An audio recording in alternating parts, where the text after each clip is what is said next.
Exodus chapter 5. Afterwards Moses and Aaron went to Pharaoh and said, "This is what the Lord, the God of Israel, says. Let my people go, so that they may hold a festival to me in the desert." Pharaoh said, "Who is the Lord that I should obey him and let Israel go? I do not know the Lord, and I will not let Israel go." Then they said, "The God of the Hebrews has met with us. Now let us take a 3-day journey into the desert to offer sacrifices to the Lord our God, or he may strike us with plagues or with the sword." But the king of Egypt said, "Moses and Aaron, why are you taking the people away from their labor? Get back to your work." Then Pharaoh said, "Look, the people of the land are now numerous, and you are stopping them from working." That same day Pharaoh gave this order to the slave drivers and foremen in charge of the people: "You are no longer to supply the people with straw for making bricks. Let them go and gather their own straw, but require them to make the same number of bricks as before. Don't reduce the quota.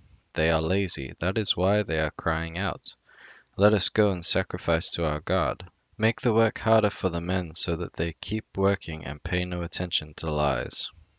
Then the slave drivers and the foremen went out and said to the people, "This is what Pharaoh says: I will not give you any more straw. Go and get your own straw wherever you can find it, but your work will not be reduced at all." So the people scattered all over Egypt to gather stubble to use for straw. The slave drivers kept pressing them, saying, "Complete the work required of you for each day, just as when you had straw." The Israelite foremen appointed by Pharaoh's slave drivers were beaten and were asked, "Why didn't you meet your quota of bricks yesterday or today as before?" Then the Israelite foreman went and appealed to Pharaoh.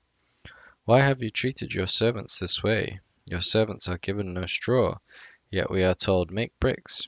Your servants are being beaten, but the fault is with your own people." Pharaoh said, "Lazy, that's what you are, lazy. That is why you keep saying, 'Let us go and sacrifice to the Lord.' Now get to work. You will not be given any straw, yet you must produce your full quota of bricks."